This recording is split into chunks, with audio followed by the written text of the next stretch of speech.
देखिए दोस्तों, मेरा उद्देश्य किसी भी कोचिंग के बारे में बुरा बोलना नहीं है।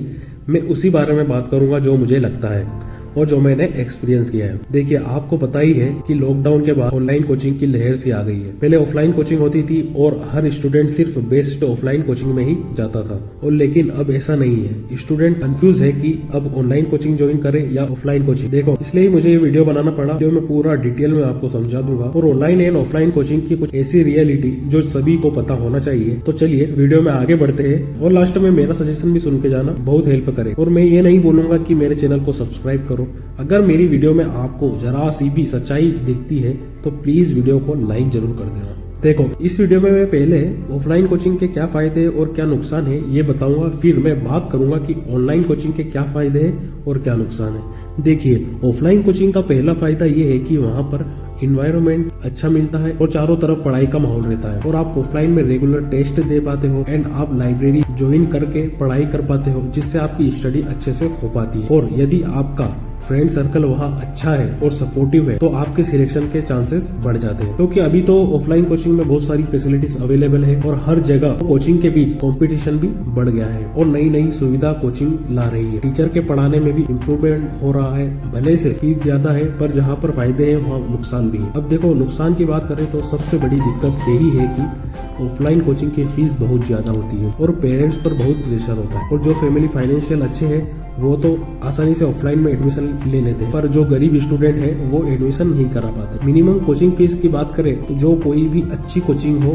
किसी भी एग्जाम के लिए वो 1 लाख से ज्यादा ही होती है। और एक कारण ये भी है कि बच्चे ऑनलाइन की तरफ शिफ्ट हो रहे हैं। और देखो, अगर आप ऑफलाइन कोचिंग ज्वाइन करते हो, आपकी संगत अच्छी होना चाहिए, क्योंकि आपके सिलेक्शन में टीचर का और आपके फ्रेंड का रोल बहुत इंपॉर्टेंट होता है। फ्रेंड भी सपोर्टिव होना चाहिए, ज्यादातर तो इसके अपोजिट ही होता है। पर देखो यार, आपको इतनी समझ तो होना चाहिए कि आप पढ़ने आए हो तो पढ़ाई पर, और स्टूडेंट रिलेशनशिप में भी इन्वॉल्व हो जाते हैं, और ये चीज सबसे ज्यादा टाइम बर्बाद करने में मदद करती है। अगर आपके फ्रेंड खराब है और टाइम वेस्ट करवाते हैं तो आपका पूरा साल ऐसे ही बर्बाद हो जाएगा, चाहे वो कोई भी कॉम्पिटिटिव एग्जाम के लिए तैयारी कर रहे हो। अब देखो, ऑनलाइन कोचिंग के फायदे की बात करें तो ऑनलाइन कोचिंग ज्वाइन करने का सबसे बड़ा रीजन फीस का बहुत ज्यादा ही कम होना और बहुत अच्छे टीचर मिलना और बहुत सारी डिजिटल फैसिलिटी जो आपके सिलेक्शन में मदद करती है, जो आपकी पढ़ाई को भी इम्प्रूव कर देती है। और ऑनलाइन में भी कोचिंग में कंपटीशन के कारण स्टूडेंट को कम से कम फीस में बहुत ज्यादा फैसिलिटी मिल रही है। आप आराम से एक रूम में बैठकर बिना डिस्टरबेंस के पढ़ाई कर सकते हो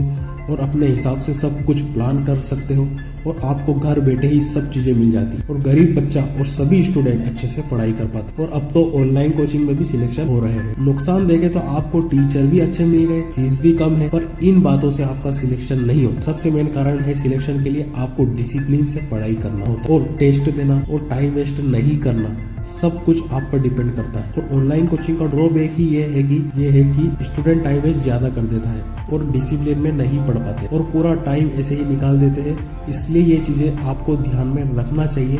आपका एक एक सेकंड बहुत इंपॉर्टेंट होता है। और बात करें मेरे सजेशन की तो देखो, बहुत सारे स्टूडेंट ये गलती करते हैं कि वो ऑफलाइन कोचिंग ज्वाइन कर लेते हैं और फिर बाद में वो ऑनलाइन कोचिंग ज्वाइन कर लेते हैं, क्योंकि वो सस्ती रहती है, टीचर भी अच्छे होते हैं, जिससे क्या होता है कि रिसोर्सेज ज्यादा होने के कारण आप उलझ जाते हो और आप भटक जाते हो, और फिर आप समझ नहीं पाते हो कि कहाँ से पढ़े।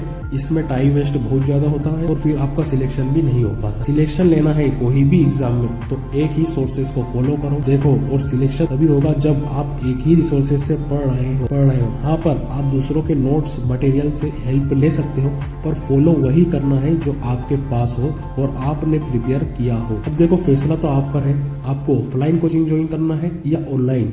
बट देखो, मेरा एक सजेशन है दोनों स्टूडेंट के लिए कि ऑनलाइन कोचिंग से आप पढ़ रहे हो तो पूरे डेडिकेशन से पढ़ो और सिंसियरिटी से पढ़ो, डेली का काम डेली करो।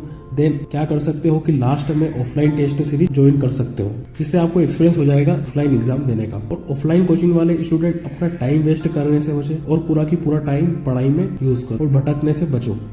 आप अपने टीचर को फॉलो करो, फिक्स रिसोर्सेज से पढ़ाई करो। देखो, मर्जी तो आपकी, मुझे जितना लगा उतना बता दिया मैंने। मिलते हैं फिर नेक्स्ट वीडियो में। अगर आप एजुकेशनल वीडियो चाहते हो तो चैनल को सब्सक्राइब कर देना। धन्यवाद।